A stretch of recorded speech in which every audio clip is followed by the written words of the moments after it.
Please subscribe to our YouTube channel for more videos.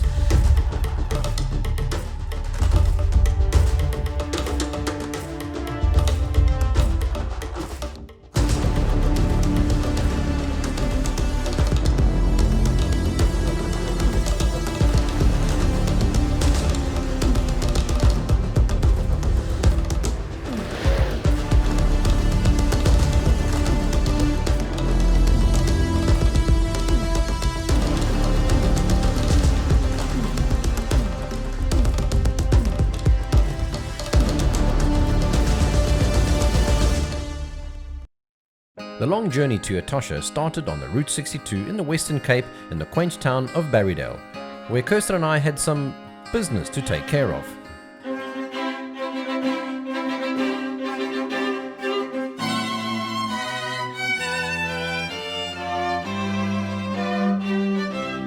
We set off in our heavily loaded 2012 1.3 Suzuki Jimny with all its suspension upgrades and accessories on what would be our very first proper 4x4 overlanding honeymoon trip to Etosha National Park in northern Namibia.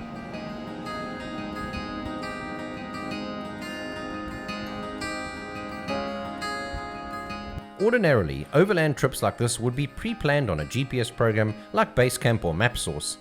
The created tracks and waypoints would then be loaded into a GPS and navigated day by day. We chose to plan as we go, using only the Tracks4Africa guide app on our mobile phones, the new edition Namibian paper map with its time and distance measurements on every road section between junctions and major points, and the highly detailed Tracks4Africa self-drive guidebook for Namibia. The Tracks4Africa Namibia guidebook comprises 390 pages of highly detailed travel information, accommodation and regional maps. It's indexed by region and features most small towns and the services and facilities available at each location. The book also features over 30 atlas map pages of the entire country. Included in the guidebook is valuable information for vehicle preparation and tips for preventative maintenance.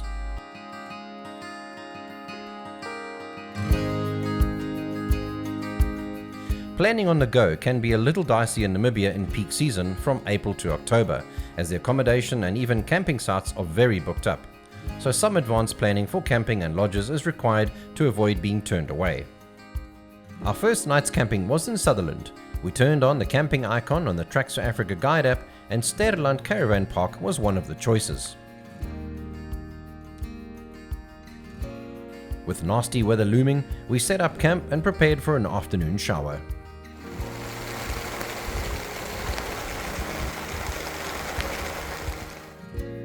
So we spent our first night camping here, and we've also just seen now on Facebook that in Nieuwoudtville, the very unusual flowers called the Brandberg bosmania, which are like a pink ball, like a tumbleweed bulb flower, they are in full bloom in Nieuwoudtville, and this is a real amazing spectacle. So today we're going to take the 357 gravel road from Sutherland right the way through to Kalahari in Nieuwoudtville, and we'll set up in Star Wars campsite there. We've just done an online booking, and hopefully we can get some incredible footage of these incredible March flowers, the Brandberg bosmania.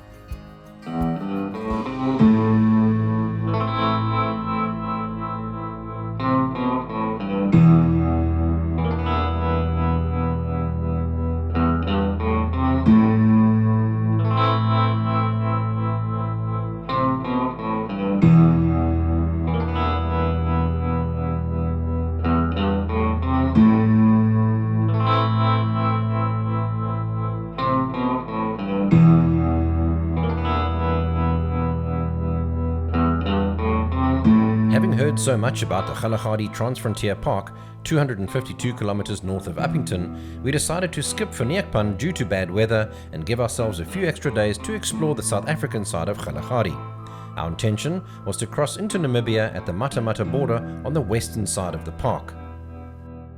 From our current location in Nieuwoudtville, the C27 via Kalahari, Brandberg and Kenhardt was 473 kilometers to Upington, where we had to make an overnight stop, as well as visit Suzuki Upington to adjust a clutch and replace our radiator cap on the Jimny. The next morning we set off to the Kgalagadi Transfrontier Park. But because it was Easter holidays and we did not book a Tweeterfeeren campsite inside the park, we had to stay 6 kilometers outside the park at Kgalagadi Lodge campsite, which ended up being much less crowded than Tweeterfeeren inside the park, with the added bonus of a private ablution. With the Kgalagadi Transfrontier Park on our doorstep, we had a total of 6 days to explore and view the wildlife in the hope of finding the big cats we had come in search of.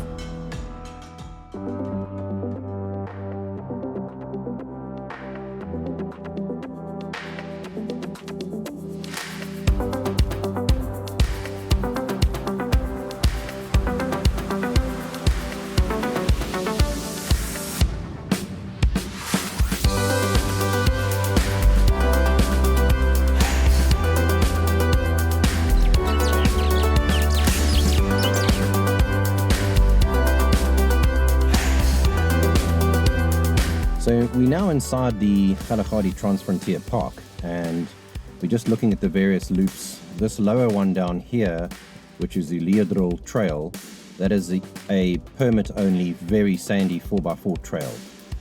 This is a normal gravel road. On our first day, we did a loop up to this point and across to the Nossob side and then back down to the gate. And today, we're actually going more north, and we're going to continue with the Nossob Road all the way up to this junction point, and then we're going to cut across on that gravel road.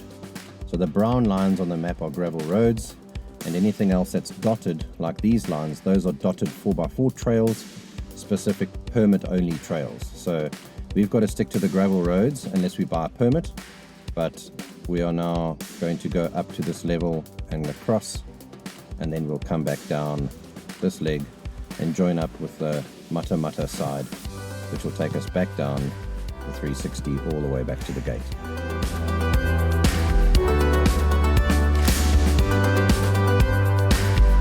Unfortunately, we seem to miss the elusive big cats each day, but that's how it goes in large national parks.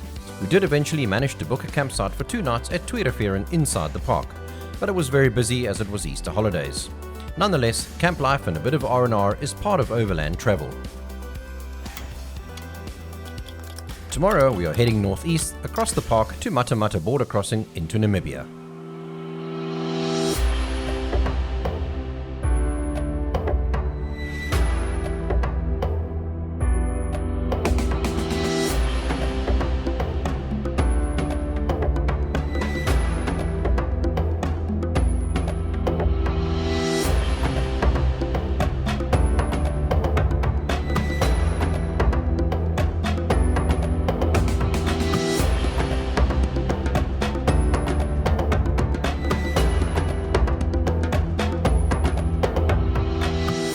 Spent a night at our incredible campsite here at Kalahari Game Lodge on the C15, and our journey basically tomorrow is going to be going from the Kalahari Game Lodge all the way up the C15 right the way to Windhoek. It's important to note that the lodge's roads are extremely sandy and 4x4 is required to access the lodge or campsites. In fact, it's one of only 2 occasions on this entire trip we had to engage 4-wheel drive.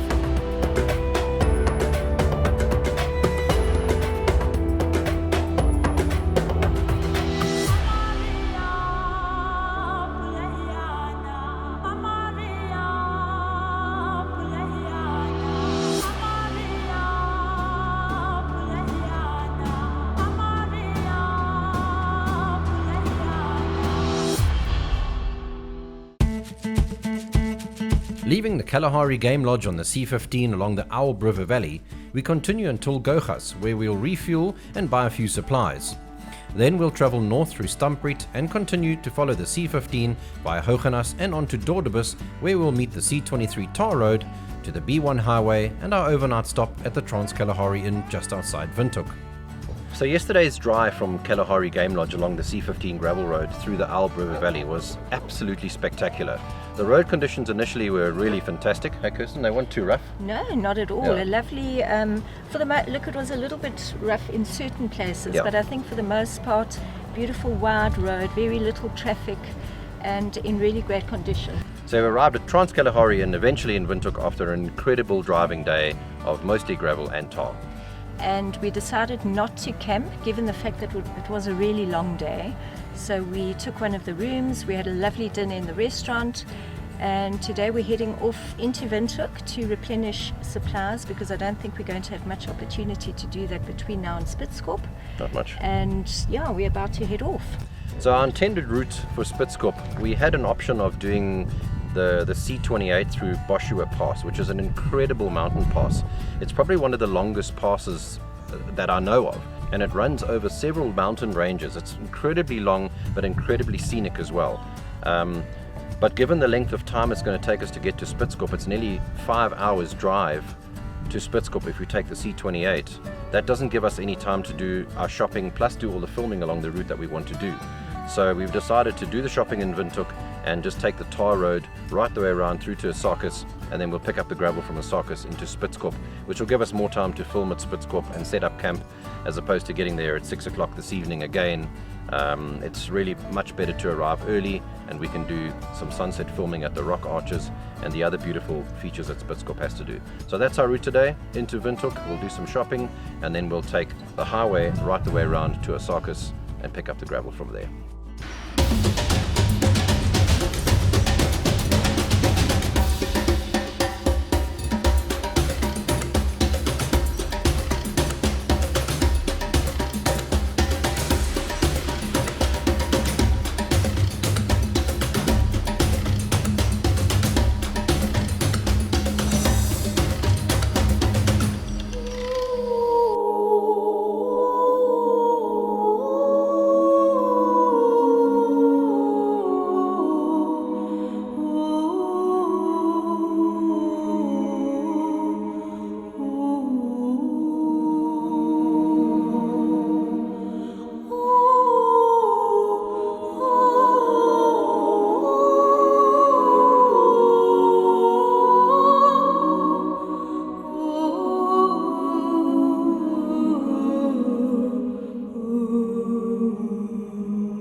So whilst we're at Spitzkoppe, one of the most amazing things of this UNESCO heritage site is a little area called Bushman's Paradise. Now we're in campsite number 1, so we're going to follow the sand tracks all the way across to the parking of Bushman's Paradise, and there are some local guides that sit in the shade of the trees, and you do have to actually take a guide with you, and you can tip them 30, 50, 100 rand or dollars, whatever you like, Namibian dollars of course. So we've just arrived at the base of Bushman's Paradise, and the local guides are still here. It's 5 o'clock in the afternoon. We chose to do it in the afternoon just because it's much cooler and most of the climb is in shadow. So we're going to start the walk right now, and then when we get over the top, the guide's going to take us to the rock paintings and the cave formations there. Granite rocks.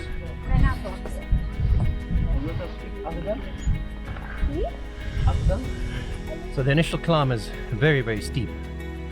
The rock face is probably about 40 to 45 degrees straight up, but there's at least a chain that you can hold on to while you're coming up.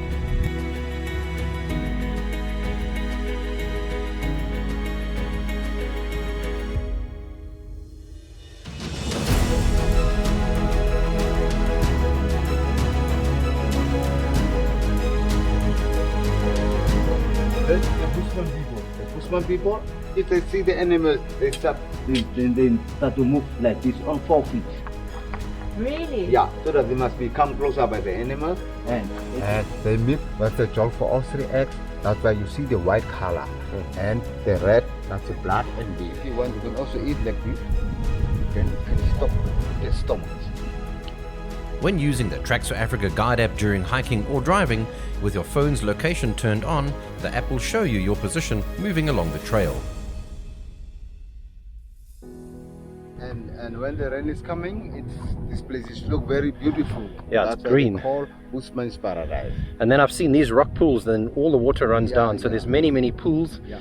Even up there in that crevice, there's waterfalls. Yeah. And it looks like a paradise. That's it. Yeah. The Spitzkoppe was a very spiritual location for the inhabitants that lived here thousands of years ago. And if you spend time here, you will feel it too.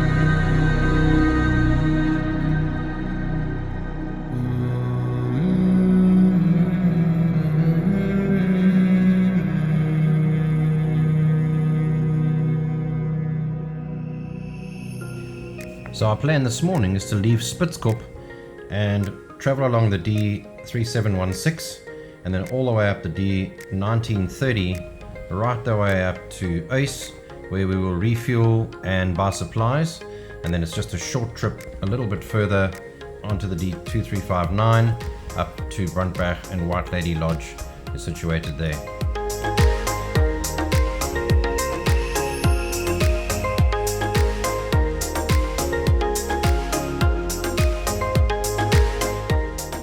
The White Lady Lodge, named after the famous White Lady Bushman painting in the Brandberg mountain, is situated on the Oeghout River Valley. The Oeghout River has a resident herd of elephants living and moving along the dry riverbed, and daily sightings are very common.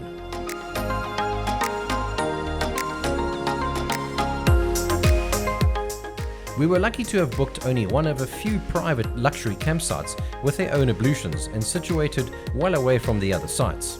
The bird life was plentiful, and this pair of southern yellow-billed hornbills visited us each morning to pick off the insects attracted by the ablution light.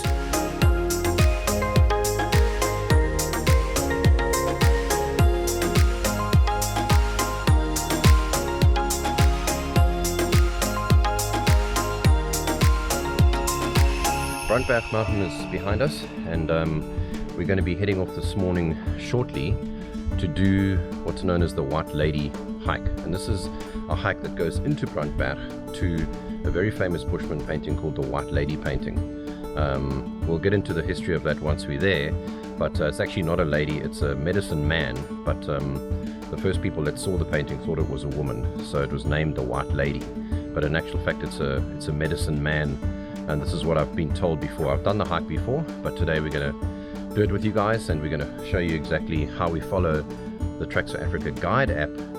So this is where we are this morning. We are at White Lady Lodge at the campsite, and we have to basically drive along this gravel road to the intersection of the D2359, and then we've got to go down to the car park where the start of the White Lady painting trail is.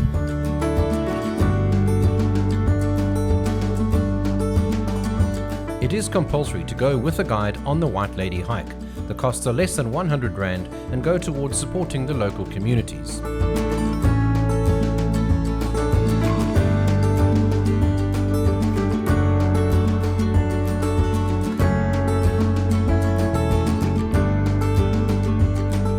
As the ritual dance was lasting for many hours, the medicine man sweat a lot as he was performing a ritual around the holy fire. And then the dust which stands from the ground as he dances stick into the sweat of the medicine man and he become white. So that's the dust and the ashes of the holy fire. So he was actually not a white skinned person.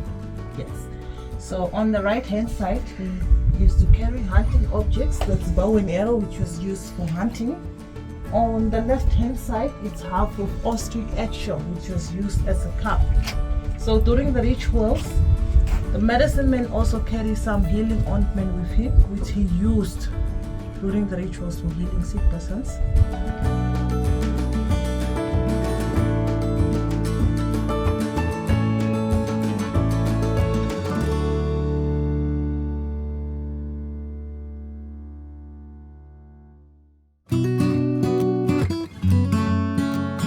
On our way back to the White Lady campsite, we decided to take one of the dotted line 4x4 tracks to see if it was a bit shorter. The tracks were very sandy but well used, and we didn't need to engage four-wheel drive as our tyre pressures were just below 1 bar.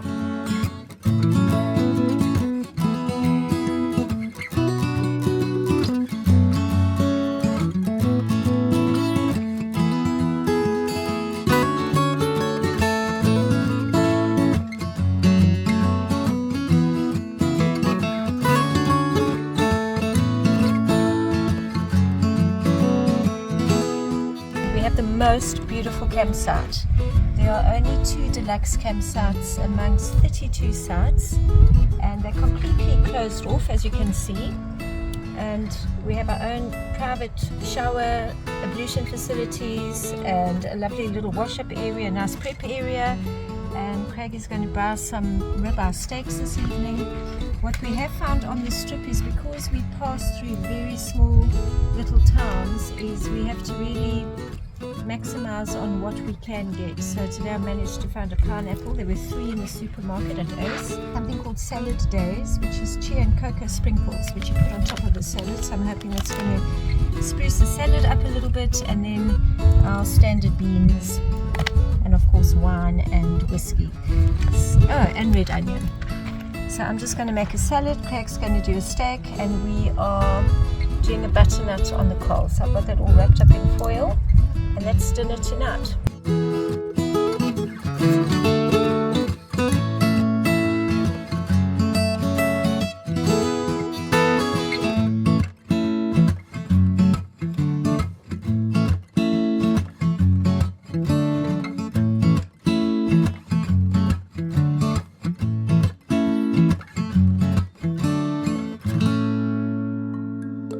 So we're here at White Lady Lodge at Brandberg this morning, and we're going to backtrack a little bit to Ace, where we can refuel and probably have some breakfast, and then we're going to take the C35 gravel road right the way up. If you look on the Tracks4Africa map, between Ace and the junction at Kgalagadi, it's 108 kilometers, about just over an hour, and then we're going to take the tar road all the way through to Okaukuejo, which is 124 kilometers, about an hour 16.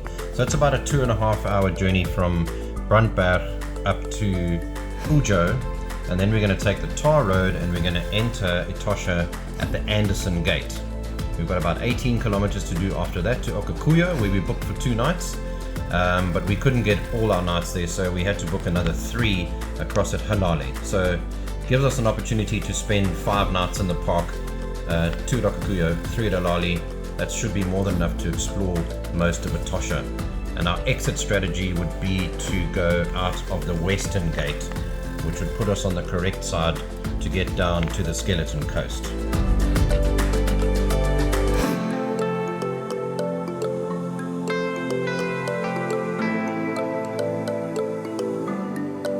What's good to know from the travel info in the guidebook is that all these camps have fuel stations, restaurants and shops with basic food supplies. And Okaukuejo, where we are staying tonight, is apparently the highlight of the whole park because of the water hole that the animals gather to drink at in the evening. So I'm hoping we have the opportunity to see that this evening.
Spotted a herd of elephant. We just happened to take this tiny little servitude road off the main road, and suddenly we saw these elephants crossing, and they were making a beeline for this massive waterhole.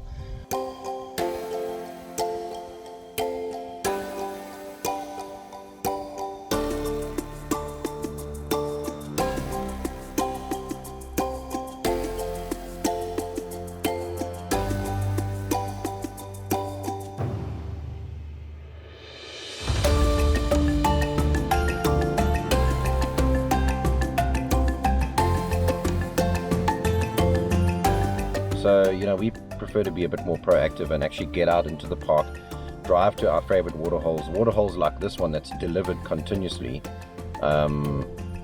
Just come back. We've had incredible elephant, impala, zebra, and who knows, we might still see the cats here. We don't know. Yeah, we're hoping, we really are hoping. That's been the one thing that we haven't spotted yet, and we're hoping that we can do that between now and when we leave tomorrow morning. It'll be quite disappointing if we don't at least see a lion or a cheetah or a leopard, because they are in the park. And yeah, there's over 300 lion in the park. Yeah. There's some hyena coming in there now.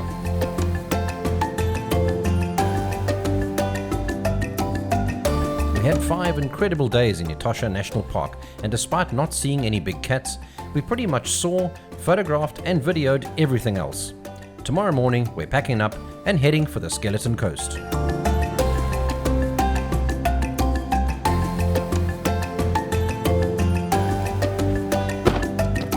So this is our final morning pack up here in Etosha National Park. It's been such an incredible journey traveling through the Cape and through Namibia, right up to Spitzkoppe and Brandberg, and these incredible 5 nights in Etosha. yeah, we've had an incredible time. Our first 2 nights were at Okaukuejo camp, very popular because of the very large water hole. But we've preferred being at Halali simply because it's shaded, the campsites are very spacious and private, so you kind of have that feeling of exclusivity. So yeah, we've had a wonderful time. We've done lots of game viewing. We still haven't seen any cats, but hopefully that can still happen. It's a massive, massive park. It's almost 300 kilometers across.